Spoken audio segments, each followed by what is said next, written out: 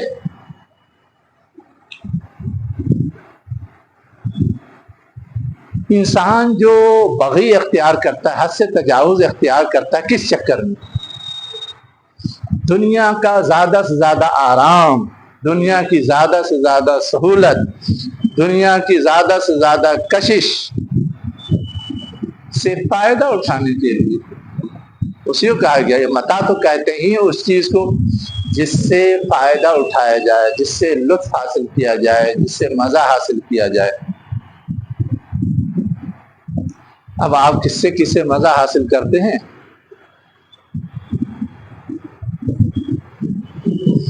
کھانے پینے کی بہت ساری چیزیں ہیں،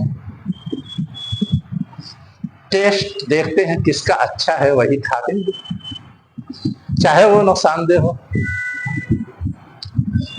آپ پہننے اوڑھنے میں بھی وہی کرتے ہیں، رہنے سہنے میں بھی وہی کرتے ہیں، اور اس کے علاوہ آپ کی جتنی خواہشیں ہو سکتی اس میں بھی وہی کرتے ہیں۔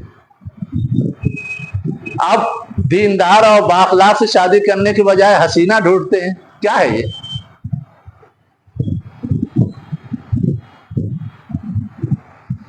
حدیث میں سمجھا دیا گیا ان خیر متاع الدنیا المرأۃ الصالحہ، دنیا میں جتنی چیزیں لطف اٹھانے کی ہے اس میں سب سے بہتر چیز نیک عورت ہے۔ آپ نیک عورت کے بجائے حسین عورت ڈھونڈیں گے تو انجام تو بھگتنا ہے۔ یہ اصل چیز ہے۔ اسی کو کہا گیا کہ دنیاوی زندگی میں لطف اٹھانے کی جتنی چیزیں ہیں اس چکر میں، اس کی وجہ سے یہ حد سے تجاوز کرتے ہیں اور غلط چیز کو اختیار کرتے ہیں۔ ثم الینا مرجعکم، پھر ہماری طرف ان کی واپسی ہے۔ فننبئکم بما کنتم تعملون، پھر ہم تمہیں باخبر کریں گے اس سے جو تم کرتے تھے دنیا میں۔ یعنی مرنا تو یقینی ہے، مر کر کے سب کو میرے پاس آنا ہے، اور اس وقت دنیا کا جتنا کچا چٹھا ہوگا سب ہم سنائیں گے، دکھائیں گے، بتائیں گے۔ اس کے بعد جو بدلہ دینا ہے وہ دیں گے۔ ایسا نہیں کہ بس آئے اور فوراً بدلے کی کارروائی شروع ہو جائے گی۔ اتمام حجت ہوگا، جسٹیفائی کیا جائے گا کہ جو سزا دی جا رہی ہے، جو انعام دیا جا رہا ہے، اس کی بیس کیا ہے، اس کی بنیاد کیا ہے، کس چیز کے بدولت وہ سزا دی جا رہی ہے، کس چیز کے بدولت اسے انعام دیا جا رہا ہے، سب کرے گا اللہ تعالیٰ۔ اس کے بعد یہ سمجھایا جا رہا ہے کہ جو بس کی گانٹھ ہے یا جو انسانی گمراہی کا ذریعہ ہے یا سبب ہے، دنیا کے اندر پائے جانے والی چیزوں سے لطف اندوز ہونے کے چکر میں جو انسان غلط روش اختیار کرتا ہے، اس دنیا کی حقیقت کیا ہے؟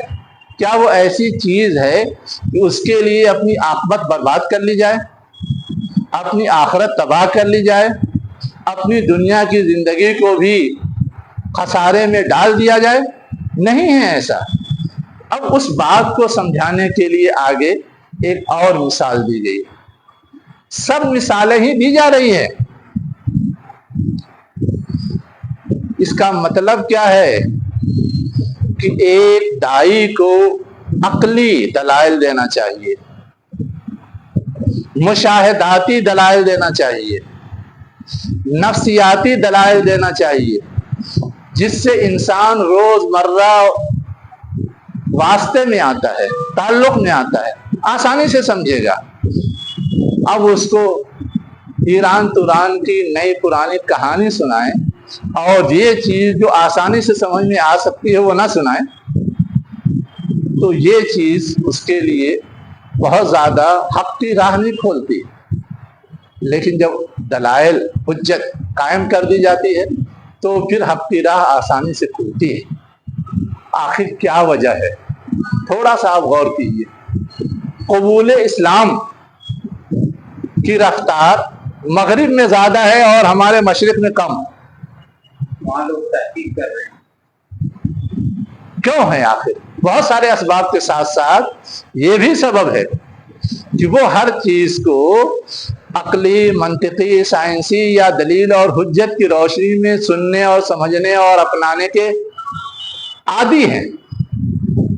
جب ان کے سامنے کوئی چیز کھل کر کے سامنے آ جاتی ہے تو وہ ایکسیپٹ کر لیتے ہیں۔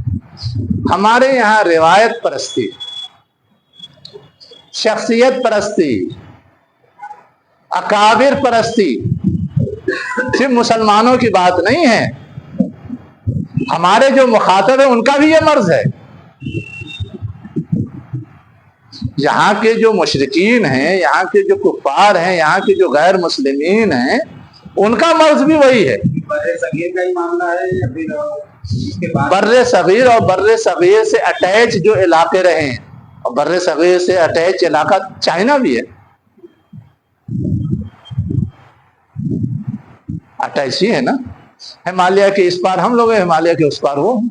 وہاں پہ جو تبلیغ وغیرہ کے لیے مطلب تبلیغ کی پابندی ضرور ہے، لیکن اس کے باوجود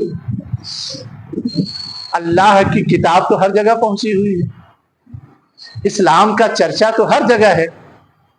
اس چرچے سے مغرب کے لوگ تو کسی نہ کسی درجے میں متاثر ہوتے ہیں، یا تلاش جستجو شروع ہوتی ہے اور وہ اس کو ایکسیپٹ کر لیتے ہیں۔ لیکن وہ لوگ کیوں محروم ہیں، یہ غور کرنے کا سوال ہے نا۔ ان کے ہاں تحقیق کا، حجت کا، دلیل کا اور آزادانہ اس چیز کو اپنا لینے کا پیٹرن نہیں۔ اسی لیے چائنا میں ریسرچ زیادہ نہیں ہوتی۔ چائنا مشنری علاقہ ہے، جو دنیا ترقی کر کے اور بنا کے دیتی ہے اس کو وہ کاپی کر کے یا اور اس کو موڈیفائڈ کر کے اور خوب بڑی تعداد میں بنا کر کے مارکیٹنگ کرتے ہیں، کماتے ہیں، ٹھاٹ کرتے ہیں۔ ایجادات چائنا میں زیادہ نہیں ہوئی۔ ایجادات کی تاریخ پڑھیں اور موجودین کی تاریخ پڑھیں، چائنیز کم ملیں گے، دوسرے علاقوں کے زیادہ ملیں گے۔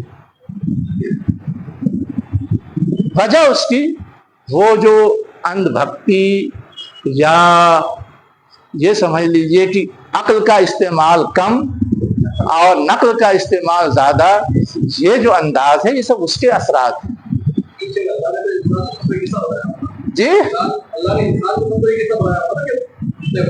اصل میں انسان کو بنایا تو ایک جیسا ہے، لیکن انسان اثر ڈالتا بھی ہے، اثر قبول بھی کرتا ہے۔ تو جس جگہ رہتا ہے، جن لوگوں کے درمیان رہتا ہے، وہ اثر قبول کرتا ہے۔ ہاں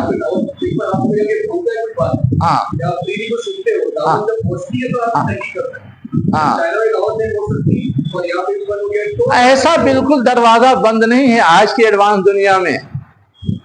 آج کی ایڈوانس دنیا میں جو آپ کی ٹیکنالوجی ہے، وہ ٹیکنالوجی تو اب اتنی کامن ہے کہ ہر ایک کی رسائی میں ہے نا۔ یہ تھوڑا کسی مغرب کی رسائی میں ہے اور چائنا کی رسائی میں نہیں، اس میں کیا رکاوٹ ہے؟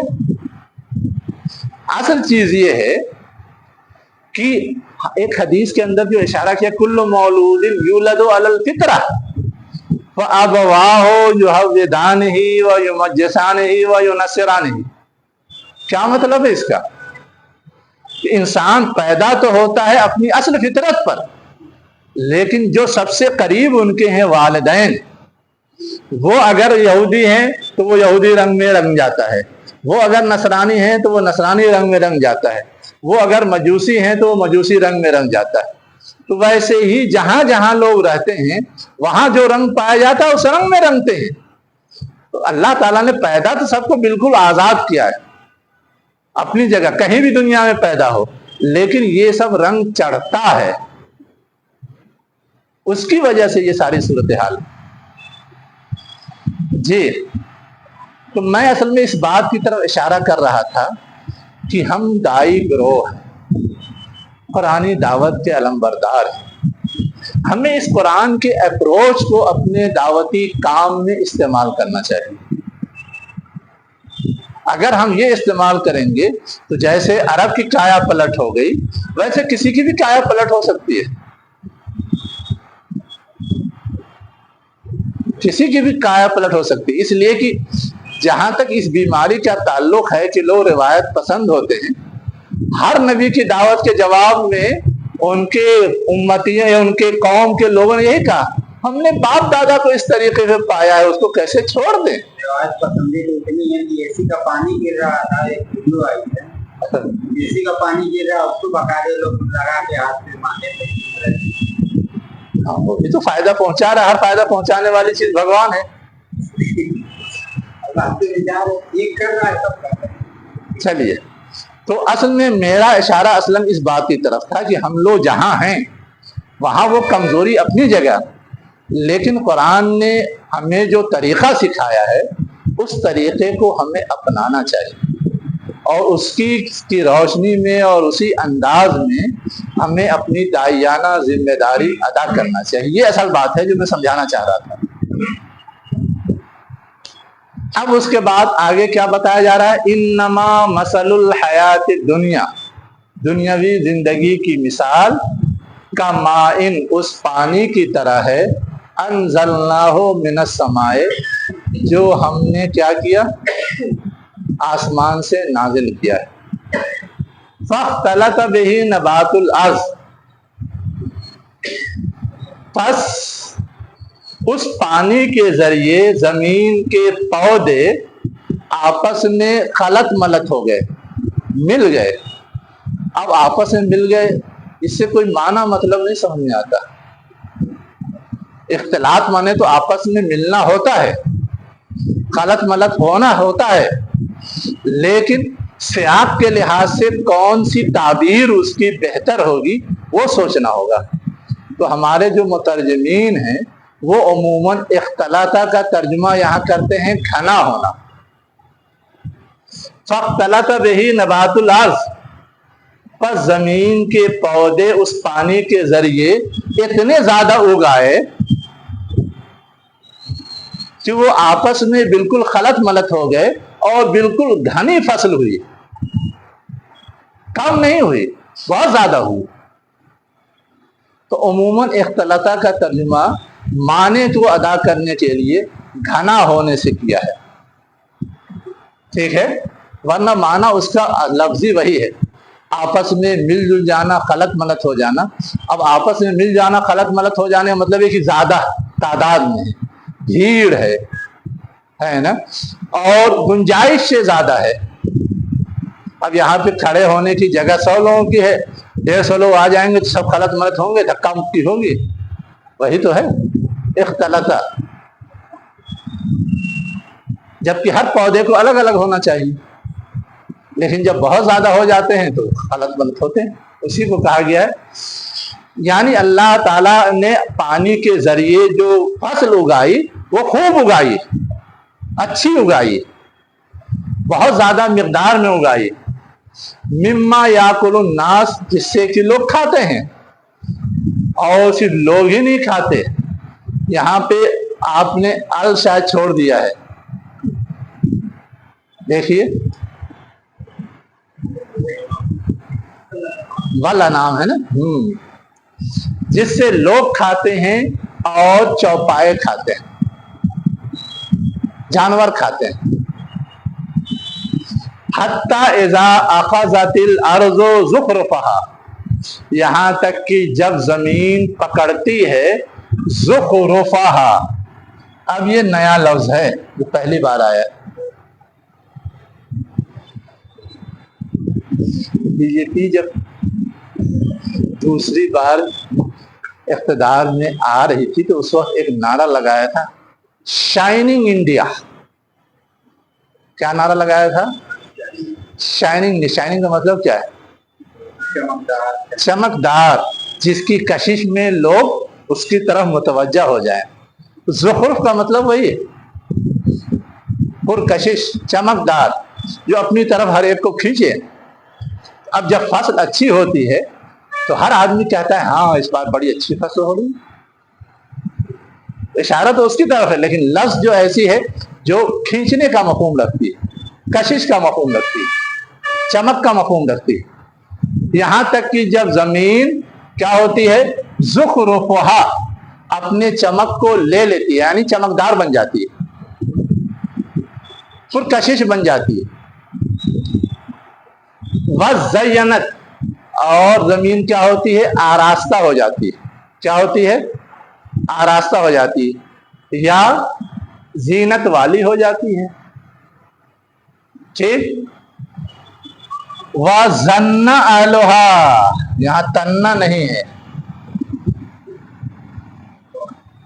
اور زمین والے یہ گمان کرتے ہیں انہم قادرون علیہا، کہ وہ اب زمین میں اتنی اچھی فصل ہو رہی ہے اس سے خوب فائدہ اٹھائیں گے. اب کیا ہے، نہیں اگ رہی تھی، نہیں ہو رہی تھی، قحط پڑا ہوا تھا تو مسئلہ تھا. اب تو فصل اگی، خوب گھنی اگی، ہری بھری اگی، پرکشش اگی، تو اب تو وارے نیارے لگیں گے. اسی کہا کہ وَظَنَّ أَهْلُهَا، زمین والے گمان کرتے انہم قادرون علیہا، کہ وہ اس زمین کی فصل پہ قادر ہوں گے. یہ لفظی معنی ہے. قادر ہوں گے مطلب یہ کہ اب اس کو کاٹیں گے اور اس سے خوب فائدہ اٹھائیں گے، خوب لطف اندوز ہوں گے. لیکن یہ نہیں جانتے کہ اس مرحلے تک پہنچنے کے باوجود بھی اللہ کی قدرت اگر حائل ہو جائے تو وہ محروم ہو جائیں گے. اسی کو آگے کہا گیا اتاہا امرنا، اس وقت ہمارا فیصلہ آ جاتا ہے لیلن او نہارن، چاہے رات میں چاہے دن میں، یا ہمارا حکم آ جاتا ہے. فَجَعَلْنَاهَا حَصِيدًا، تو ہم اس کو، اس فصل کو یا اس زمین کو کیا بنا دیتے ہیں؟ کٹی ہوئی فصل کی طرح. حصید کہتے ہیں جو فصل کاٹ کے رکھ دی جاتی ہے اور سوکھ کر کے وہ ٹوٹ پھوٹ کا شکار ہونے لگتی ہے. یا توڑی جائے یا آپ سے آپ ٹوٹنے لگے، دونوں شکلیں ہوتی ہیں.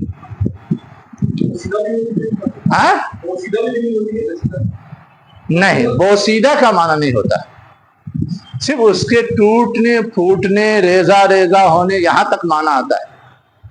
بوسیدگی کا مطلب سڑ جانا، وہ نہیں، صرف ٹوٹ جائے. کأن لم تغن بالامس کذالک نفصل الآیات لقوم یتقون. یہ تغنے نہیں ہوگا. دیکھیے کیا ہے یہ لفظ، ہاں، تو اغنا مانے تو بے نیاز کرنا ہوتا ہے، اور تغنا مانے کیا ہوگا؟ غنا یغنی مانے.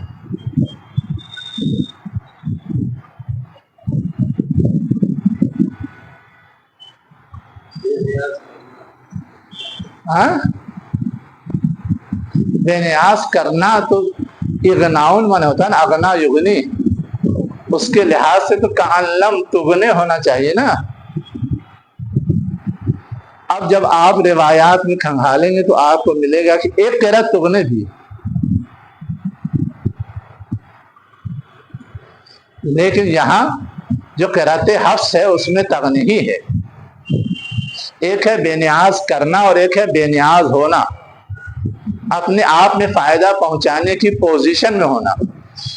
تو جب فصل اپنے نیچرل وے میں پروسیس سے گزرتی ہے، تب تو ٹھیک ہے، وہ فائدہ مند ہوتی ہے. لیکن اگر اس نیچرل وے سے گزرنے میں کہیں بھی رکاوٹ آ جائے، کسی مرحلے میں فصل بڑی ہری بھری ہے لیکن بہت زیادہ ہری ہو جائے تو کلاودھی ہو جاتی ہے، اور کلاودھی ہونے کے بعد اس میں دانے نہیں پڑتے.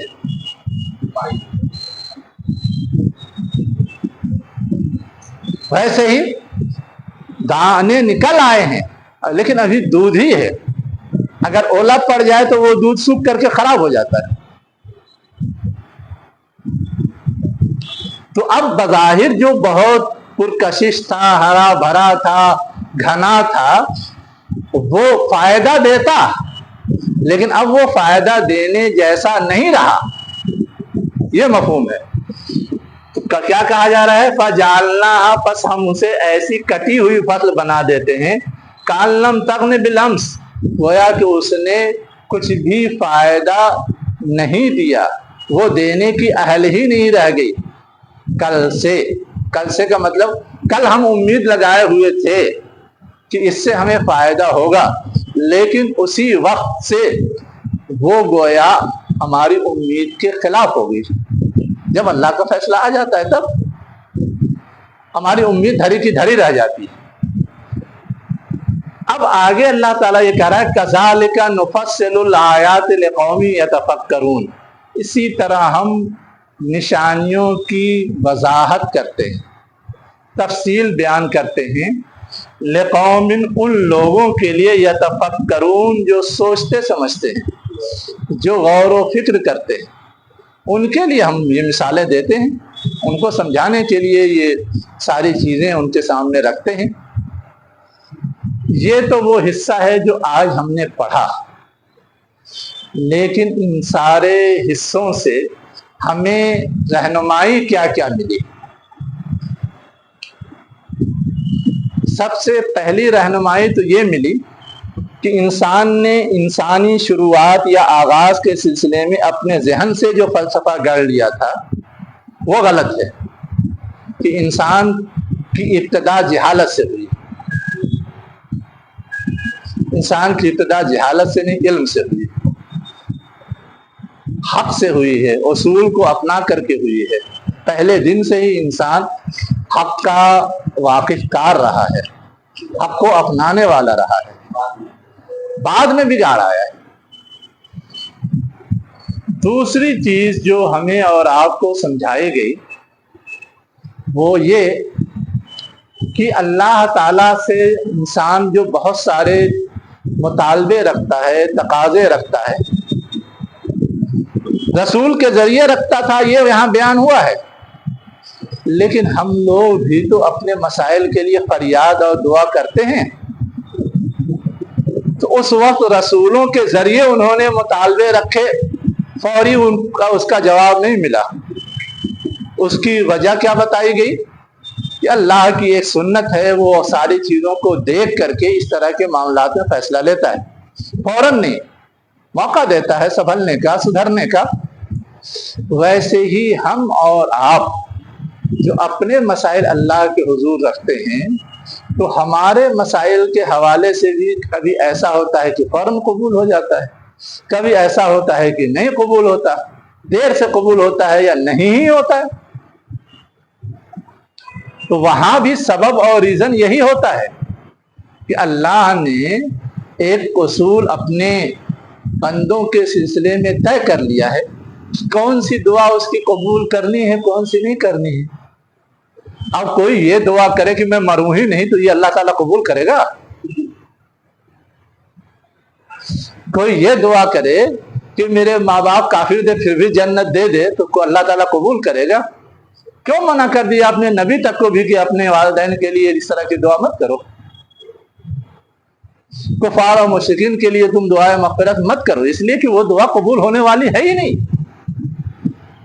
تو ہماری دعا میں بھی کہیں نہ کہیں جھول ہو سکتا ہے جس کی وجہ سے وہ قبول نہ ہو رہا ہو، یا قبولیت کے لیے کوئی مناسب وقت طے ہو، اس وقت وہ قبول ہو، ہم جلدی مچا رہے ہوں. ہماری صفت اور کمزوری تو ہے جلد بازی، کہ جو چاہے آج کے آج ہونا چاہیے، چاہے اس سے لاکھ نقصان ہو جائے.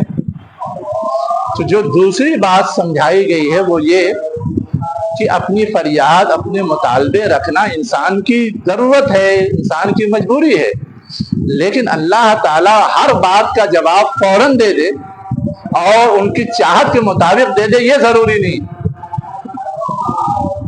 اللہ تعالیٰ اپنی حکمت کے تحت اور اپنی مشیت کے تحت جب جس چیز کو مناسب سمجھتا ہے وہ کرتا ہے۔ تیسری بات جو سمجھائی گئی وہ یہ کہ انسان کیا ہے،